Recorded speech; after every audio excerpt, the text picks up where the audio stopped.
ang Miss Radio, lagi gusto ng 5,000 watts o kinisakop sa KBP o kapisanan ng mga broadcaster ng Pilipinas. Gikan sa hawanan sa Misco Radio 87.5 FM, amo karon ihatod ang mga maundanong balita. Pinaagi sa Misco Radio Patrol Balita sa hapon. Dinhi inyong masayran ang nagkadaiyang labas ng mga balita sa atong palibot. Misco Radio Patrol Balita sa hapon. Ug karon ang inyong mga tigbalita.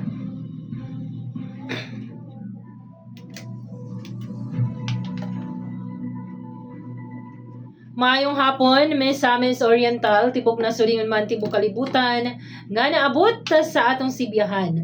Adlong Miyerkules karon Hulyo 1 tuig 2026. Nakapaminaw kamo sa Miss O Radio 87.5 News FM. Kini yung tigbalita, Miss Or Step Berganyo, alang sa Miss O Radio Patrol Balita sa hapon. Kini man nagunang balita, karong orasa. Sa balita, sa paugnat sa kusog. Alas sa Pilipinas, midaog sa unang leg sa AVC Asian Women's Under-18 Cup ug Alex Yala miabante sa ikaduhang hugna sa Wimbledon. Sa Celebrity Balita. Ang Juliana gimanduan sa korte sa pagbayad og 3.5 milyon og Billy Crawford midaog sa Masked Singer competition sa France. Alang sa balita sa negosyo. Duha ka residential group gipasigas ubos sa RCO COA sa ERC og suspension sa korte sa GIA gi-extend sa ERC. Sa balita, gawas sa nasud. Departure tax sa Japan na pasakahan na ngadto sa 3,000 yen o 59k nga struktura gi kaingong naguba sa linog sa Venezuela.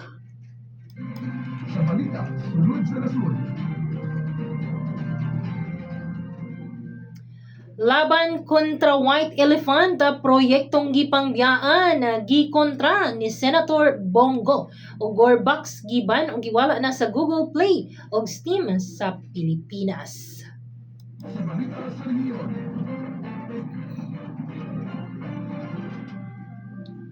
Sakit sa kasing-kasing nagunang hinungdan sa kamatayon sa Pinas sa tuig 2025. Samtang tulo ka minor de edad nga mag-ig-agaw patay human nalatayin sa 10-wheeler sa Bukidnon.